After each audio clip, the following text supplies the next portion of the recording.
Hello, everybody. Welcome to Run, Run the Day, the daily show from the Run the Play Network. I got Josh here as our guest today, and we're going to be recapping the MLB Draft. It was an interesting one for sure, and I don't know about you, Josh, but I have a lot of opinions about this top 10. Quite a few opinions, especially at the top of the draft.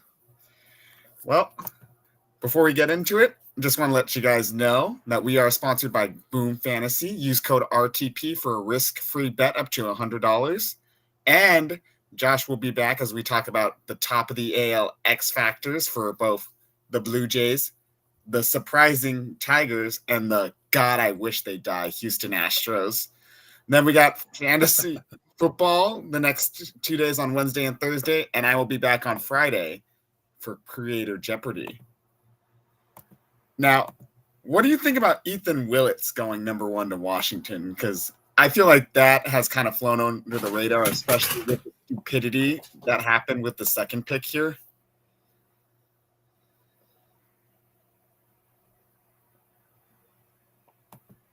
Because for me, I like Willits. I know Ethan Holiday was the pick everyone was talking about. Like, oh, he's got such a high potential. And I do see that with Holiday. But Willis just has such a high floor because he's got great fundamentals. Like, he's a good defender. He doesn't do anything bad. Like, yeah, the power isn't there, but he's also 17 years old. So he should grow into a little bit more powers when he develops. But I don't mind Willits going 1-1 here.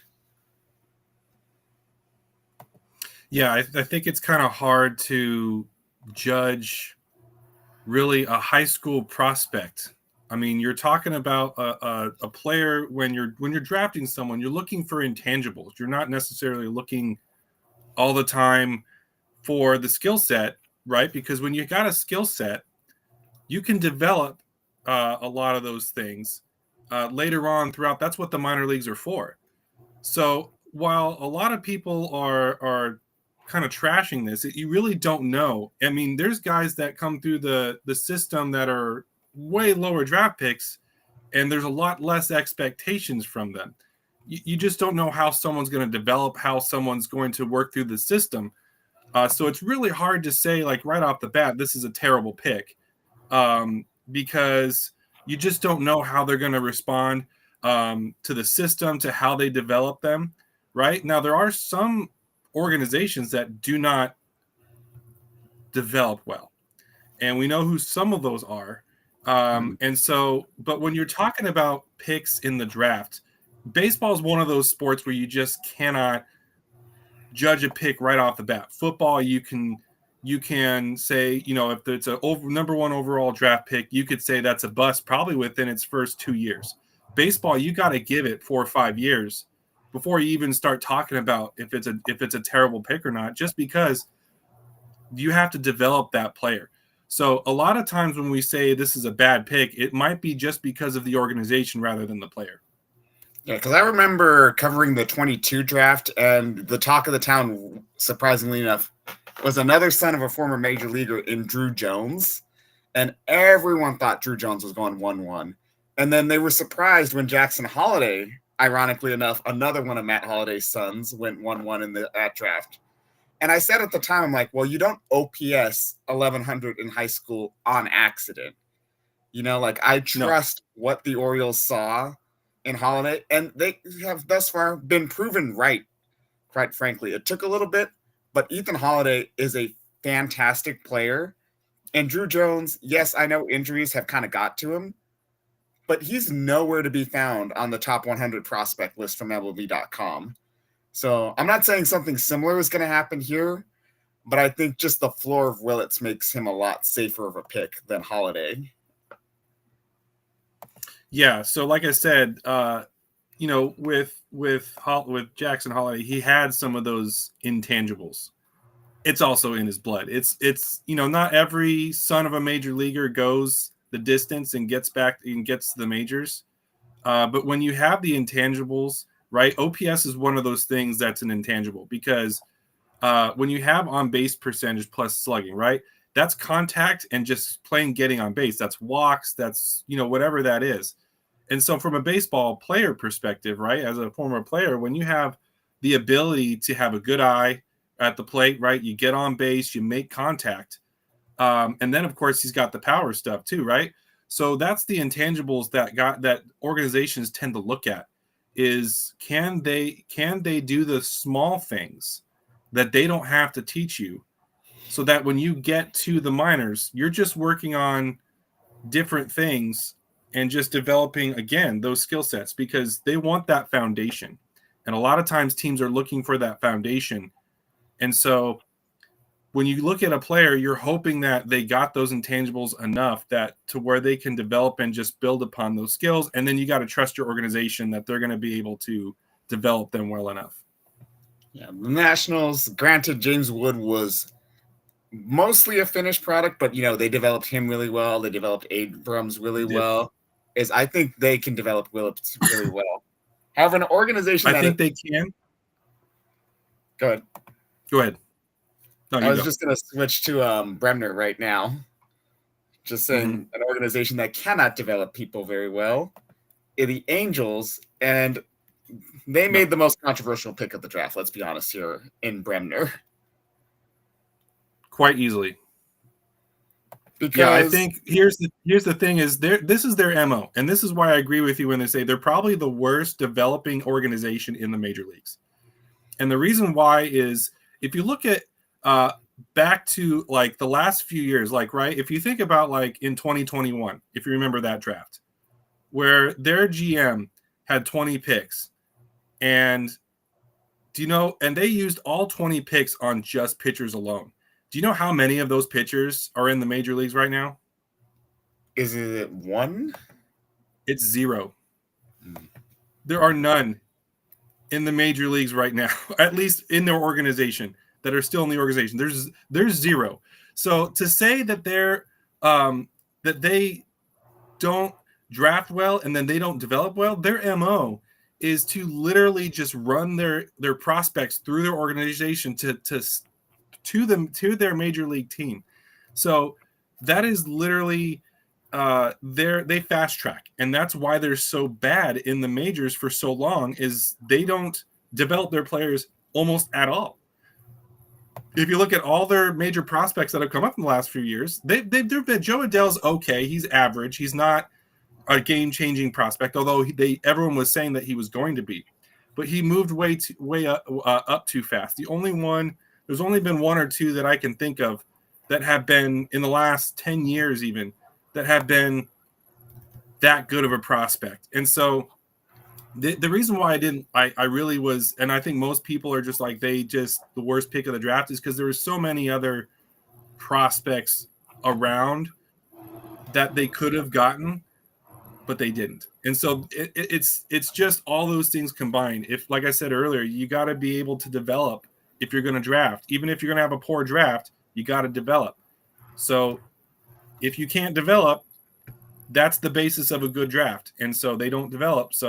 And then they go and reach for a guy who's not even, worth probably, I don't know, even a top 100 pick. So. Yeah, because I see him just really as honestly, I think he's a reliever, because how often do we talk about like, well, he needs to add a third pitch? And you're a former pitcher, it is very hard to add a third pitch here. And I get like his slider has all potential in the world, but this is the Angels we're talking about here. I can't name you the last homegrown pitcher they've had. It's maybe Jared Weaver, quite honestly, that has found success coming up through the organization. Yeah, because I follow a lot of Angel fans on social media, and they're talking about, oh, he can help us win now. Brother, in what way can he help you win now? Are you going to move Detmers back to the rotation? That's the only way I can see it, but you are not in a win now mode. You're in a draft and develop mode. And not to mention, I mean, I don't know who he roots for, but I feel like Seth Hernandez would have been perfect for this team. But no, we're win now. God, that was a stupid pick. Well, the funny part is when you say they're in win now, it's because this is the ironic part. And why I feel bad for Angels fans, because their idea of win now is a 500 record. And so when you have a when you have a 500 record and you're saying we're in a win now mode, we're in a buy mode during the deadline, that's a really sad state of being as a baseball team, to have a 500 record and think that you're not going to be sellers. Reed Detmers was the only pick that I can remember where they fast tracked him, and he's remotely good besides Joe Adele. And so I've been saying for years that they need to move on Trout. They need to move on any guys that come up that have a decent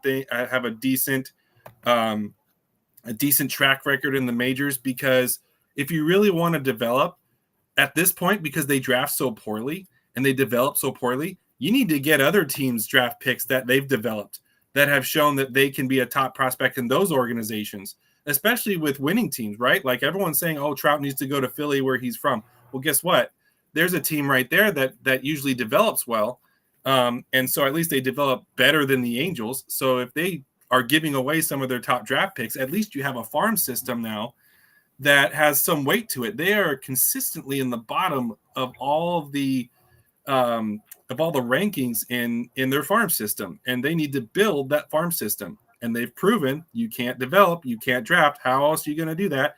Either you completely wipe the slate clean with your organization, including the owner, by the way, or you go and you trade valuable pieces on your current team to get to build a farm system that can be something of value from other teams. That's the way you have to do it. So, and they're not doing either of those things. So that's why I think they're probably the worst run team in the major leagues. Yeah, I think the Nolan Shanwell, I don't want to say fiasco, but what they did with Shanwell in 2023 kind of warped the perception of their drafting ability. Like, he's a good player. Like, he's not going to blow you away or anything. But the fact that they called him up almost immediately and he started contributing basically ruined their draft philosophy for the next few years. And this pick is very emblematic of that. But, you know, the team that does everything right, and somehow, one, they lucked into this pick to begin with. They had a less than 1% chance to get it. But then not only do Holiday and the player they end up taking fall to them, they really couldn't lose here. And I like that they went with Kate Anderson here, because I know how this sounds coming from a Dodger fan, but I call him a sustainable Walker Buehler here, is because he does not throw as hard as Buehler, but I can see him just dominating the way like 2021, 2020 Buehler did, with a good high spin fastball, a good high spin curveball, and everything that plays off of that. I think, especially going to Seattle, like you're saying, a team that develops, you know, Brian Wu, Logan Gilbert, every arm in that rotation. Dude, I think Anderson could be a Cy Young winner if everything goes in his favor. I'm really high on him. He's literally the perfect prospect as far as a pitching prospect for the Mariners go. They already we know that they develop pitchers really well. They understand pitching. I just wish they would understand hitting a little bit more, but they understand pitching really well, their organization as a whole. And so I agree with you. I think he can be someone big if everything goes his way, if he stays off the injury path and he's healthy. I think he could be a great left-handed ace for them. And so I'm always a little bit more cautious when it comes to bringing prospects up, because like I said, you got to make sure that you give them their time, and you give them time to develop properly and not rush them. But this might be one of the few that I say the quicker you can get him up cautiously, the better, because he's already got the stuff to be a major league pitcher. I mean, you already saw that when he was at LSU, that he's got strikeout capability, and a swing and miss rate for a pitcher is really huge. And even though that's kind of a bigger stat today, you see a lot more strikeouts than normal in teams. But when that's a high value on a pitcher, that's only gonna help him in this game more and more as time goes on. So I think, I'm not sure if he has like Paul Skeens level type stuff, but he's pretty darn close. And so I think like I said, I think as soon as they can get him up, the better. Yeah, because there's not really much he can work on, is he has so many great intangibles, the off-speed pitch, like maybe I want the changeup to come along a little more. The slider is fantastic. But really just show that you can get professional hitters out and then really bringing him up, I would say, as early as next year and just go for it. Because if I look at the contract, I think Castillo is going to be gone either next year or the year after. So this kind of slots perfectly in that timeline where you can either take his time and develop and replace Castillo, or you can trade Castillo, get some value back, preferably, a hitter or two. And then all of a sudden you have we'll see how he does in the minors, but you have a pitcher who's arguably better that can replace him. That's just smart team building and asset management, quite frankly. Yeah, and he's younger, right? And so you have more years, more control, and things like that. So, I mean, that's always going to be a plus when you're bringing up a prospect as opposed to trying to keep a free agent that's has done his time in the major leagues. So even though keeping Castillo would be fantastic, when you have someone to replace him already, I mean, it's like a quarterback and you're drafting your heir apparent to your quarterback in football, right? And this guy's going to be special. You want to give him the reins and you want to give him the chance to get up there. So I wouldn't necessarily be shocked if that is what they did, is if they bring him up and then trade Castillo, because why not get something back for him when you can? Now, I think they should have picked Ethan Holiday, but I cannot lie. Holiday being a Rocky is perfect because couldn't get any better than that. We all know his dad is a Rockies legend, even if he didn't touch home. But nope.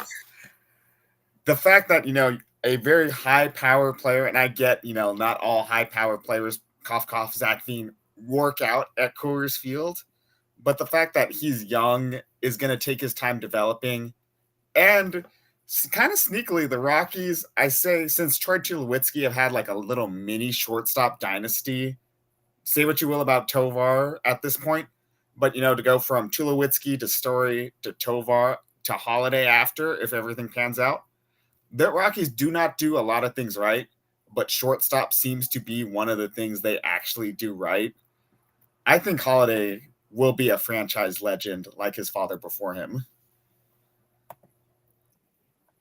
Again, he's a really dynamic player. I really do think so. Yeah, I mean, if he's anything like his brother, and I think most people would agree that he is probably the better of the two. And so when you have that kind of praise coming from all the experts saying that, hey, like he's going to be good. And so I have no doubt that he's at least going to get to the majors for sure. I mean, you just have to be, cautious a little bit. Like I said, I'm always that way when it comes to development. The Rockies, they're an enigma, right? They're always terrible, except for that one year where they got lucky and got a call to go their way. They're usually always terrible, and yet they have one of the highest attendances in all of Major League Baseball. So what is that about? So they could put out the worst team in baseball this year and they still have high attendance. So they're a little bit of an enigma. They do sometimes, I mean, they have some guys they can develop, but it's just, I'm hoping his talent shows through. And despite what that owner is doing to that franchise as well, probably one of the other worst run franchises to some degree in recent years, at least, as far as who they picked up in free agency and stuff like that. But yeah, I just hope that he can despite that organization, he can make it and he can become that centerpiece that they can build. Fun story about the Rockies is my friend and I, we both went to school for the same thing. We went to school to be data scientists. And, you do a lot of like college work of like trying to find how to get a job essentially. And one of the things they taught me is like they'll send you data to work on like a problem set, right? So my friend, he lives in Colorado, applied to be an analyst in the data in their analytics department, right? They said, cool, work on Big Ten player data for us, come back with a report. They never gave him Big Ten player data. They never told him where to find it, and then just kind of ghosted him after. And if that describes the Colorado Rockies perfectly, then I have done my job here well. Now, the Cardinals, I'm lower on him than most, but I don't like the Liam Doyle pick because I think he's a reliever. I do not see him as a starter. And again, you're more the expert on this, but his delivery is just so high effort. It's not sustainable for like even 5 innings or 30 starts of 5 innings a year. I just don't see it. He's a reliever, quite frankly, in my opinion. The reason why I would say that too is because of his delivery. The mechanics of his delivery is not sustainable long term. And so when you have that kind of a delivery and you don't have any pitches that are like put away pitches, right? Those pitches that could strike a guy out when needed. Now he did lead the all D1 pitchers in strikeout rate, which is great. But one, it took him some time to get there, which is good that he can develop, that he can adjust, right? So I'll give him that. So I think if he can work on his mechanics a little bit and work on his delivery, which is hard because Pete Rose, I mean, this is hitting, so it's a little different, but it's applicable. Pete Rose once said that like when players change their swing all the time, like your swing is what got you to the big leagues, right? So his delivery and everything he's been doing has gotten him drafted into the major leagues. But the problem is that when you have such a unique delivery and your mechanics, aren't what they probably should be, it's gonna hurt different parts. It's gonna hurt his elbow. It's gonna hurt his shoulder. He's got to get more power from his legs because if he's trying to use that much effort, he's not using his lower body. And just like pitching power comes from your lower body. And so you got to make sure that one, your mechanics are to where you don't blow out your elbow. And then he's got to develop his pitches a little bit better to make them more put away pitches. So I don't dislike the pick. I just think he's got a lot more work to do than some other pitchers in the draft. Yeah, because everyone wonders, like you touched on this perfectly, like why Chapman has never had a major arm injury. It's because he gets all his power from his hips and his lower body. And Doyle just doesn't. He just violently throws his upper half to achieve that fastball velocity. And to his credit, it works. I think it is by far the best fastball in this draft class. But, like you said, the secondary stuff is not there. Like, I don't think it plays very well, and he can't command it at all. And I know this is the new hot trend, like just, turn your slider into a sweeper. It works for everybody. It worked for Garrett Crochet this year. It worked for Evan Phillips and the Dodgers. But that's the only realistic chance I see him of developing a secondary pitch at all. And already that really increases his injury risk because, surprise, surprise, Evan Phillips gets Tommy John surgery not a couple years after learning how to throw a sweeper. And I'm not one of those guys who says like unorthodox mechanics cannot work. I think before Skubal and Crochet, you never saw lefties with like that high of a leg kick succeed in the majors, and now they are 1, 2 in Cy Young voting.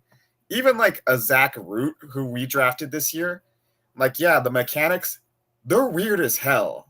I acknowledge this, but they don't look like they're repeatable. It's not too violent. So I don't mind it, but Doyle's is way, way too violent for me to be someone who can say, yes, he is going to be a good starter, let alone a starter for a team. But I cannot say the same about Seth Hernandez, who finally, and I'm not just saying this because, Southern California legend, but who finally went off the board here. And he went off the board in a good spot, too. because I think Hernandez, again, can be one of those Cy Young winning pitchers if everything goes right. And the Pirates, they don't do a lot well, but even before Paul Skeens got there, is they were known for developing pitchers. Yes, I understand Joe Musgrove flourished once he left Pittsburgh, but when he was there, but you developed Mitch Keller surprisingly well. You developed Jared Jones surprisingly well. Not to mention, Bubba Chandler, another homegrown prospect that looks really, really good. This is arguably, given the pedigree and the draft rankings he had, this is arguably the best place Hernandez could have went to develop fully. Yeah, I agree. I think he's got a major league fastball already. He's in high school. Major league fastball. And here's the other thing. When you have a great fastball, everyone always wants to go to the slider, right? You have to have a great slider, but a great changeup. And he's got a really good changeup. When you got a great fastball and a great changeup, that is foundation to build upon. So when he already had that obvious foundation, he can run pitches and he can become a player in the majors. And again, like you said, the Pirates, if they do anything well, they bring up Garrett Cole. And so he originally came up with the Pirates. And so when you have all these, and yeah, a lot of them tend to become elite somewhere else that the Pirates did wrong. If they did anything wrong, is not them into the elite. But that's because they claim to be a small market and they can't afford them, which this is another topic for another day. But I'm just not the person who says that just because you're a small market doesn't mean that you're poor. But if he could have gone anywhere, this was one of the very few places that develops pitchers well in the top of the draft that honestly could get him major league ready. Yeah, because once they moved away, because why I did not bring up Garrett Cole is he became Garrett Cole when he went to Houston. But when they moved away from the pitch to contact philosophy that ruined Garrett Cole, that ruined Tyler Glasnow when he was there, that's when the pitchers went from good to great when they were being developed by this team. And I think that's exactly what he needs, because you have such elite stuff with that fastball changeup. And I think I get, anyone, not anyone, but it's easy to touch 3,000 RPM in showcases. But if you can do that consistently and develop it, because I'm more of a fastball go up, curveball go down kind of guy. That's how I approach pitching. I think it's a lot more sustainable in the long run. So if you have the potential to get that kind of high speed in curveball in an organization that they have found pitchers that can throw really good curveballs, even like with the team, like Garrett Cole's curveball was great. Glasnow's was great there. I think Hernandez is going to be another great pitcher for them. Maybe he shares a rotation with Skeens for a year or two because Skeens is gone, but I think they'll love him. Not as much, because they'll never love anyone as much as Skeens in Pittsburgh, quite frankly. But they will appreciate Hernandez on a deep, deep level here. Now, I don't know about you, but I don't like and I'm a lot tougher on hitters than I am on pitchers, but I don't like the Ava Arquette pick at all.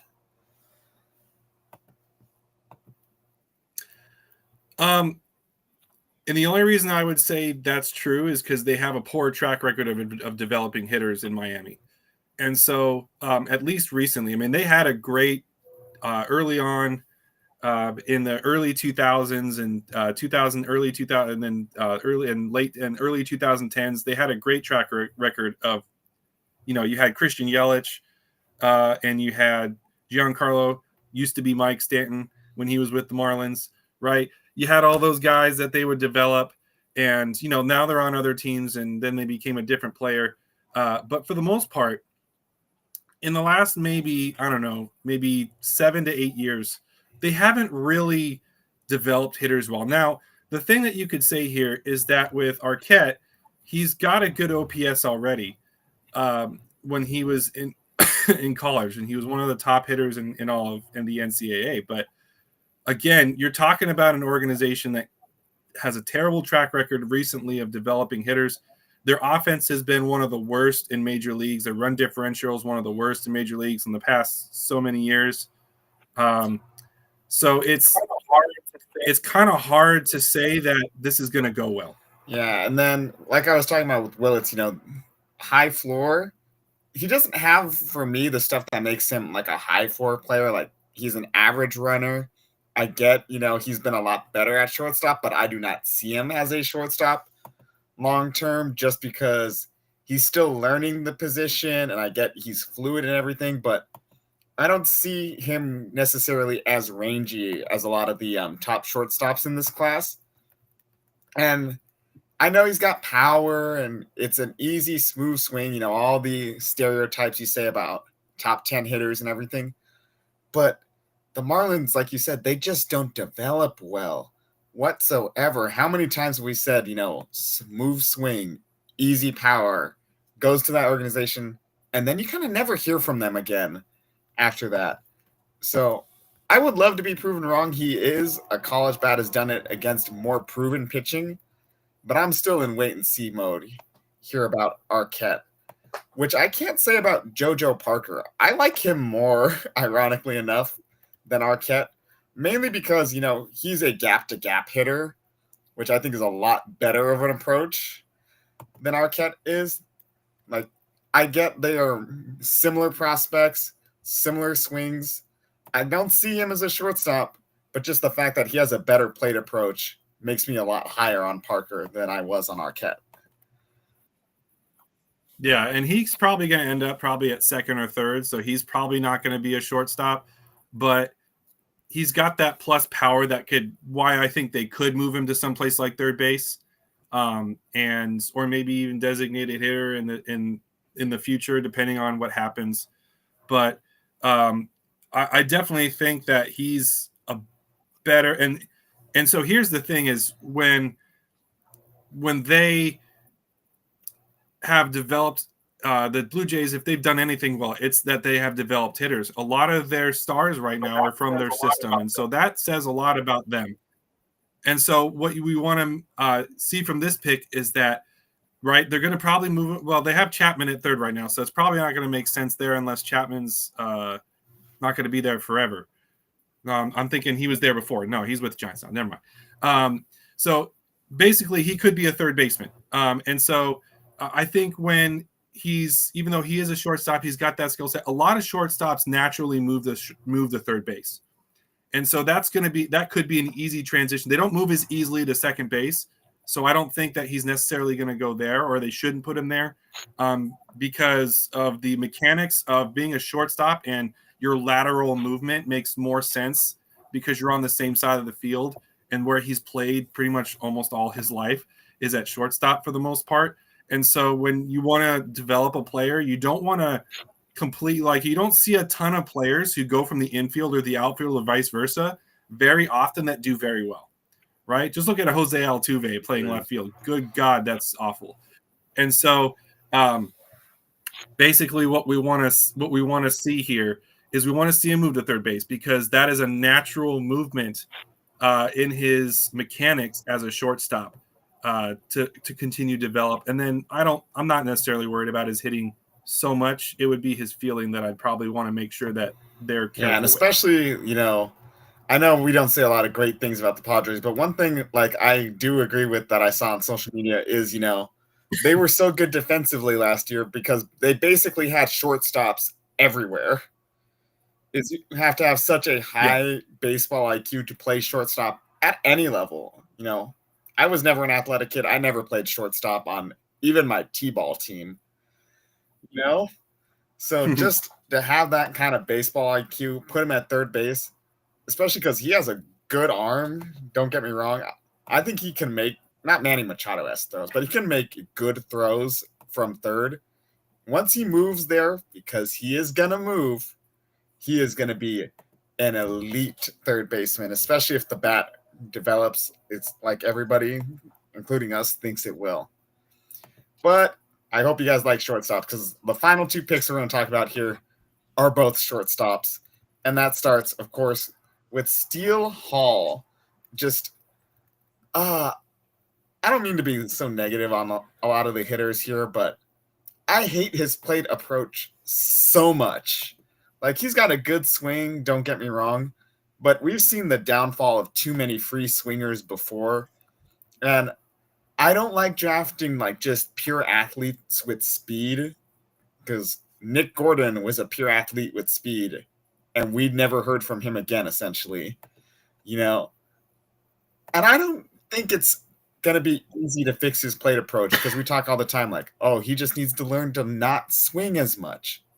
Yeah, we say that about everybody, and everybody did it. We'd have perfect hitters in MLB. I get he's young, but I don't see him changing his approach whatsoever. He is the lowest floor player in the top 10, quite frankly. Yeah, I mean, speed is good, right? But I like speed better in the outfield than I do the infield, because you got a lot more ground to cover in the infield. Like, so I played second base in high school, and I was not a fast runner, but I had good lateral skills because I had good fast twitch, right? And that's what they call that. The fast twitch, the lateral movement, the instincts, and the quickness is different from speed, right? Where I didn't have speed, I had quickness. And that made it easy for a 6'3" kid to play second base, which that never happens either. So I'm not sure why they put me there. But when you have speed, it's better in the outfield. And so even though he's got great speed and he's got top end speed, right? Like you said, we don't typically, when that's their biggest attribute, we don't typically, and if they make it to the major leagues, that's all they're known for, is they're super fast, right? And they typically end up in the outfield when they're that fast. And so I don't see him for sure staying as a shortstop, for sure. Because I just don't understand how a guy that fast, and that's really his best feature as far as his fielding goes, stays in the infield. And then two, yeah, he's aggressive, but that's good to have, but it's not great because you got to have discipline at the plate. He's going to be another high strikeout guy if he's going to be that aggressive as he was. And in high school, that's fine because the talent level is what it is, right? To be that aggressive, it shows that you're willing to go and you're willing to hit and you can hit. But when you get to the major leagues, the skill set is just on such a different level that if you're that aggressive, he's got to learn to be a little bit more patient. He's got to learn to be a little bit more timid at the plate, or else he's going to be striking out all the time. And the last thing Major League Baseball needs right now is more guys striking out. We need more guys getting singles, getting doubles, getting triples, which with his speed he can easily do. So he's got to be more, in my opinion, of a contact hitter and the reason why is because he can utilize his speed on the base pass more often. So his OPS needs to go up. His contact rate needs to go up. And if they can develop that, like you said, if he's willing to do that, I think he's going to have a better chance of making it farther. Well, before we continue the discussion, I just got to push back on one thing I saw in chat. I made one great play at second base, and my dad's been living off that for years. So not a great second baseman. Just got to put it out there. But I think the real litmus test here for whether or not Hall is going to succeed is how Chandler Simpson performs in the next couple of years here. Granted, two vastly different players plate approach-wise because Simpson does not strike out whatsoever. But I see him basically as Chandler Simpson, but worse. So Simpson can really, be a good fielder in the outfield, which he's not been.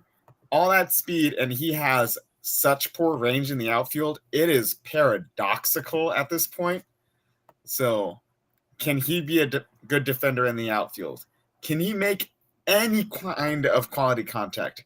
Can he get on base at all? If Simpson can do these things, then yeah, there's a chance that I can see Hall performing well.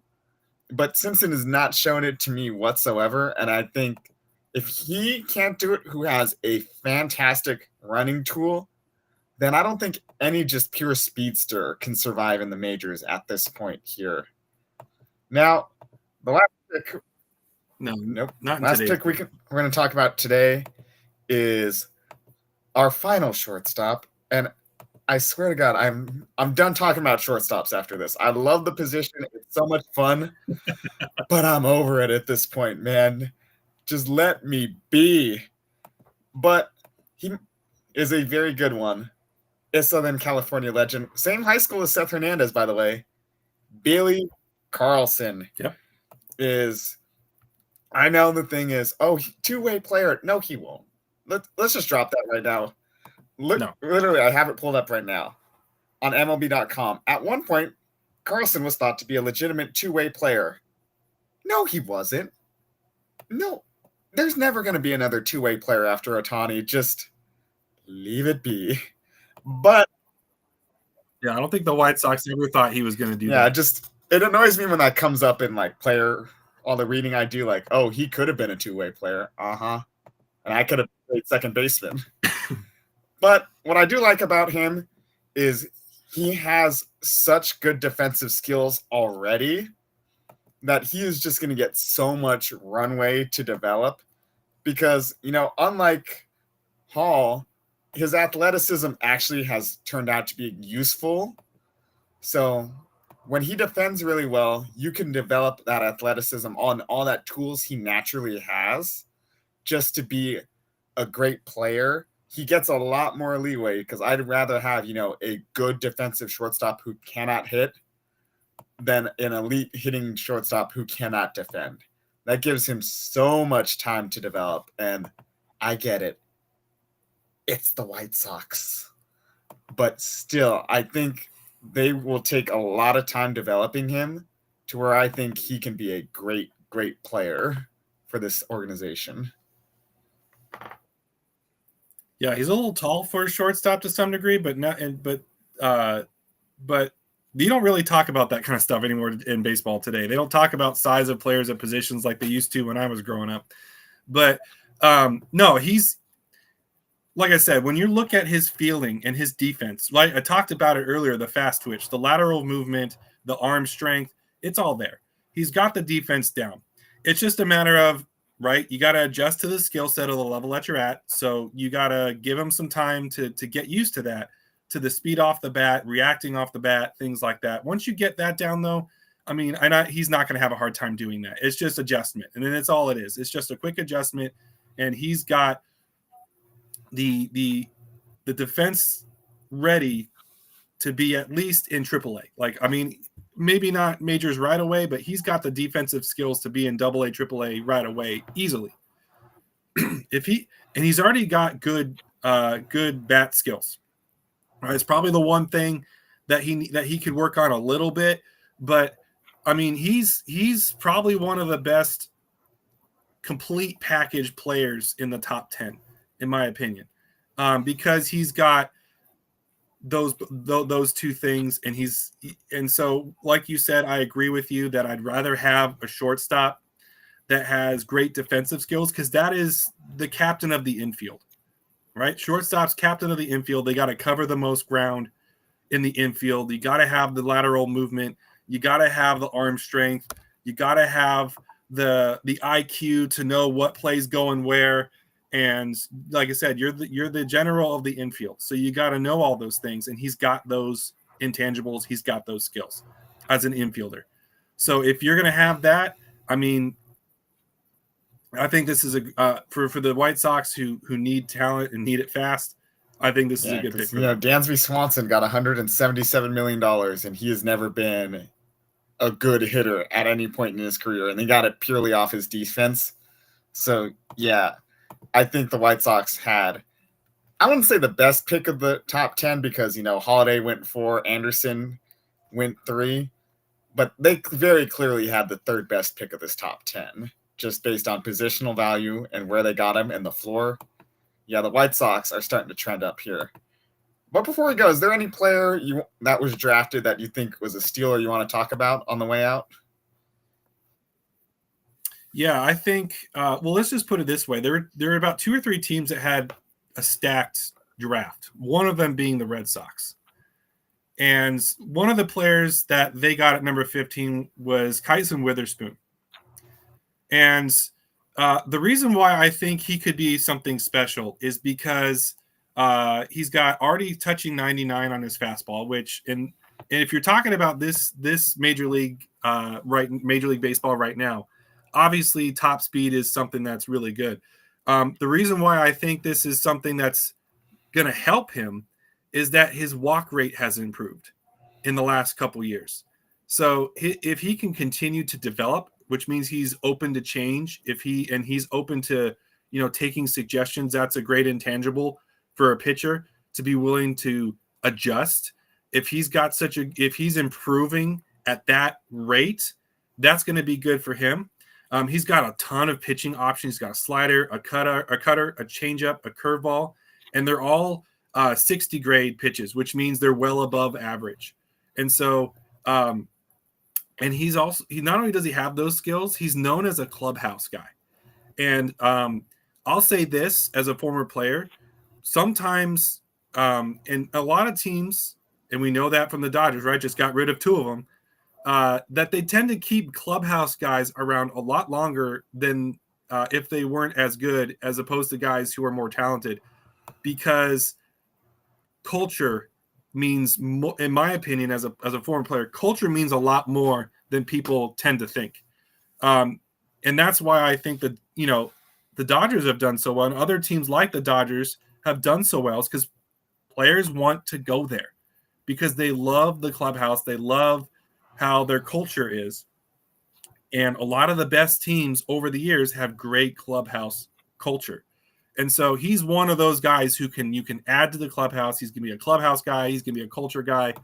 And he can also impact the team as early as next season.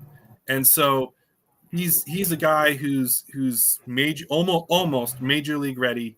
And he's just got a lot of those different aspects to his game that can make him an impact right away. Because, as much as I do not like the guy, Miguel Rojas has a job with the Dodgers for a reason, because he is a clubhouse guy through and through in that organization.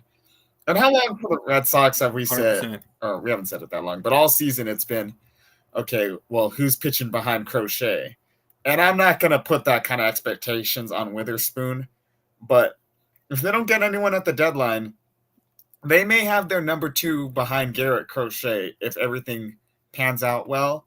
And much like the guy who I think, and it's really going to pay me when we get there, was a very good value pick, is he just has such clean, fluid, repeatable mechanics that I'm not going to say, he's not going to get Tommy John, because I think we all said that about Garrett Cole, and then look what happened to Cole in the offseason.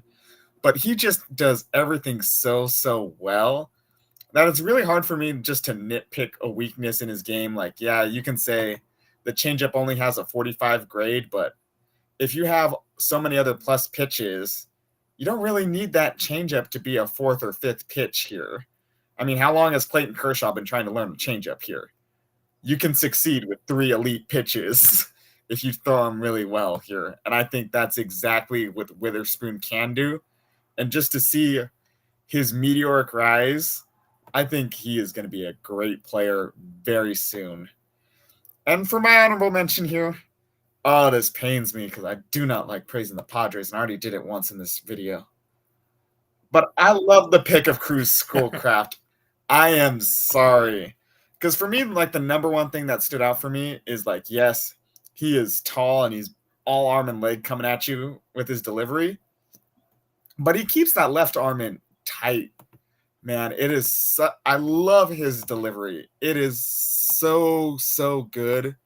And yeah, I know he has what I like to call Paul Skeens syndrome, where you have the elite fastball and everyone's like, but you don't have elite vertical break. It doesn't spin that well. I think, and granted, you can't teach spin rate here, But if you have that good of a slider with that much spin, you just got to grip the fastball a little bit better, man, and then you can get that spin on it. He is going to be so damn good. It's going to piss me off, man. It really is. Because he's got the fastball that even if, I'm right and it's kind of in the same tier as Paul Skeens' fastball, the fastball is not what makes Skeens Paul Skeens. It's how the fastball sets up his truly nasty pitches. That's what makes Paul Skeens so special. And if Schoolcraft can even do that at like 80% of what Skeens does, he is going to be a great number 2, number 3 in that Padres rotation for a long time. Yeah, I think when it comes to pitching and, when you have something like spin rate and, I would even say that what makes Paul Skeens great is the movement and the control of his movement, which is something that Dustin May does not have. is control. You can have all the movement in the world, but if you can't control it, I mean, I remember I was watching a Dodger game like a month ago, and I have a nephew who's I'm teaching how to pitch, and so he's watching the game too. Dustin May's pitching, and my brother texts me and says that my nephew basically said, Dustin May can't pitch, and I'm like, well, that's because he's got no control over his movement. That's a wholly different conversation about how I think he should be a reliever and not a starter. But yeah, when you can control the movement on your fastball and on your off-speed pitches, that's why Paul Skeens is so good. He knows how to control the spin rate. He knows how to control the movement on his pitches, and that's what he does. That's what this guy does. He can, if you can control, and he's got to learn though that a little bit of your grip. I wish I had a baseball with me so I can show you. But when you grip a baseball, the way you grip the seams and the way you pull down on the baseball is really how you get a better movement on your pitches. So there's a little drill that I used to do where I used to take the ball and just snap my fingers together to snap it up, because that helps your grip and that helps your release of the ball, and it helps with your pull down, and it helps with when you do those things, it allows the ball to move at a better rate, right? And so if those kind of skills can be developed, yeah, I mean that's going to be the key. Unfortunately, the Padres are very good at pitcher development, and I hate it. But that's going to be. Gotta give him the power. This is going to be today's show. Who was your favorite pick in the top 10? Come and check us out tomorrow, because we are talking the top of the AL, and it has been not what we've expected, to say the least, here from the American League, but it should be a fun end to the season regardless. Thanks for joining us. Subscribe on the way out, and don't forget, play ball.